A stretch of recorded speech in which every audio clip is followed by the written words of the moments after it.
সকালে শ্রী শ্রী ঠাকুর খুব হাসি খুশি হয়ে গল্প করছিলেন।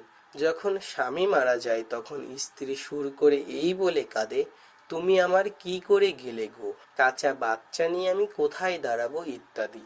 এখানে স্বামীর প্রতি ভালোবাসার চাইতে স্বামীর টাকা পয়সার প্রতি ভালোবাসাই যেন বেশি।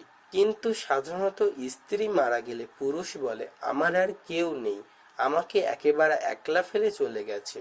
তাই মনে হয় পুরুষের দিক দিয়ে আন্তরিকতা বেশি। মেয়েরা আবার অল্প দিনেই ছেলেপুলে ঘর সংসার নিয়ে বেশ থাকে, সব ভুলে যায়। অবশ্য সব ক্ষেত্রে যে এমন একথা বলি না। সত্যিকার স্বামী ভক্তি সম্বন্ধে কথা উঠতে শ্রী শ্রী ঠাকুর বললেন, এমন মেয়ে খুব কম দেখা যায় যে স্বামীর জন্য স্বামীর মুখ চেয়ে তার সঙ্গে গিয়ে গাছতলায় বাস করতে প্রস্তুত, যে কিনা নিজের বুক দিয়ে স্বামীর দুঃখ কষ্ট ঢেকে রাখতে চায়। তেমন মেয়ে যদি কেউ থাকে, সেই এদেশের নয়, স্বর্গ নাকি বলে সেই রাজ্যের মানুষ সে।